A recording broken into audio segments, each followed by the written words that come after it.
अच्छे लगते हैं, तो चलिए शुरू करते हैं। वो शाम भी कितनी अजीब थी। ऑफिस से लौटते वक्त नीलम के हाथों में फूलों का गुलदस्ता था जो उसने खुद के लिए खरीदा था। भीड़ भाड़ वाली मेट्रो में खड़े खड़े वो ख्वाब बुन रही थी, किसी ऐसे हमसफर का जो उसे बिना कहे समझ ले। उसे कानों में हेडफोन था, लेकिन दिल की आवाज़ उससे भी ज़्यादा साफ सुनाई दे रही थी। वो बार बार सोच रही थी, क्या आज फिर उसी बस स्टॉप पर मिलेगा वो अनजाना लड़का जो पिछले कुछ हफ्तों से हर शाम उसे वही दिखता था। नीलम को उसका मुस्कुराना, किताबों में खोए रहना और कभी कभी चोरी छुप पे उसे देख लेना सब कुछ बड़ा अच्छा लगता था। पैरा 2 स्टॉप पर उतरी तो बारिश की कुछ बूंदें पड़ने लगी थीं। वो भागकर शेड के नीचे आई तो देखा वो पहले से ही वहां खड़ा था। उसके कंधों पर वही पुराना रैस्किस, हाथ में वही अधूरी किताब और चेहरे पर वही हल्की मुस्कान। नीलम ने भी उसे देखते हुए बाल पीछे किए। दोनों की नजरें मिली। एक सेकंड के लिए वक्त ठहर गया। लड़के ने किताब बंद की और धीमे से बोला, तुम्हें बारिश में भीगना पसंद है? नीलम ने हंसकर कहा, हाँ, पर अकेले नहीं। वो दोनों हंस दिए। कुछ बातें बिना कहीं भी कितनी कह जाती हैं ना। पैरा 3 बारिश तेज होने लगी तो सड़क ने छतरी निकाल ली। नीलम ने भी उसके साथ छतरी में जगह बना ली। पहली बार दोनों इतने पास खड़े थे।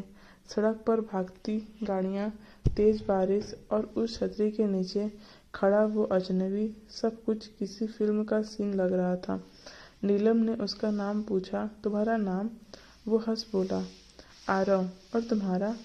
नीलम ने भी अपना नाम बताया। तब वो अजनबी नहीं रहे थे, नामों ने रिश्ता जोड़ दिया था।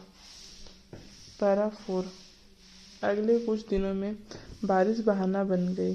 बस स्टॉप मुलाकातों की जगह बन गया। छतरी के नीचे बातें होती, हाथों में किताब बदलती, कहीं गूंजते। नीलम को अब ऑफिस से लौटने की जल्दी रहती। उसकी सखियां पूछती, कहाँ जा रही हो इतनी जल्दी?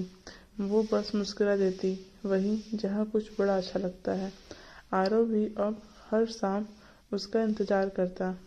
कभी वो उसे कॉफ़ी ऑफर करता, कभी किताबों पर लंबी बातें। कभी कभी दोनों घंटों बारिश में खड़े रहते, बिना कुछ कहे, बस एक दूसरे को देखते रहते। एक शाम नीलम ऑफिस से देर से निकलती। बारिश नहीं थी, पर दिल में बादल थे। बस स्टॉप पे पहुंची तो आरव नहीं था। पहली बार वो अकेली लगी। उसने फ़ोन भी नहीं लिया था, उसका पता भी नहीं था कहाँ रहता है। बस एक स्टॉप, एक छतरी और कुछ मुलाकातें थी उनके पास। वो वही खड़ी रही देर तक, उम्मीद में कि शायद वो आए, पर वो नहीं आया। नीलम की आंखों से पानी गिरा। बारिश ना सही, आंसू ही सही।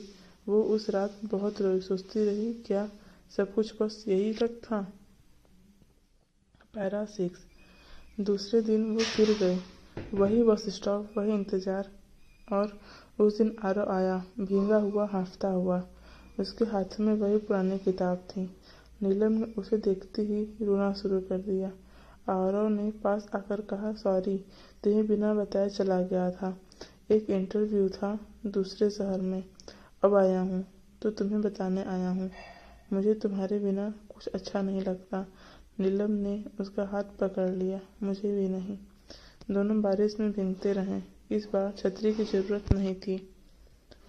पैरा 7 अब वो रोज मिलते, किताबें पढ़ते, काफ़ी पीते, बारिश में भीगते और नई कहानी लिखते।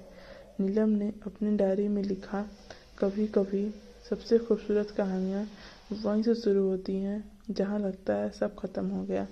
आरव ने उसे एक छोटी सी अंगूठी दी, बिना किसी औपचारिकता के, बस एक वादा लेकर कि वो हमेशा रहेगा। नीलम ने वो अंगूठी पहन ली। जैसे उस बारिश वाली छतरी को हमेशा के लिए ओढ़ लिया हो।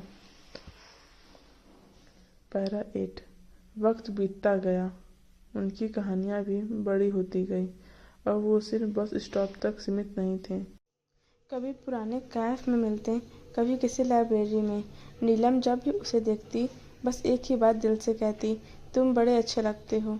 और आरव भी हर बार वही कहता, तुम्हारे साथ सब कुछ बड़ा अच्छा लगता है। बारिश अब भी आती थी, छतरी अब भी वही है, बस वो दो मुसाफिर अब कभी अलग नहीं होते। Thanks for watching. वीडियो अच्छी लगी तो लाइक शेयर करना भूलिए। बाय बाय दोस्तों।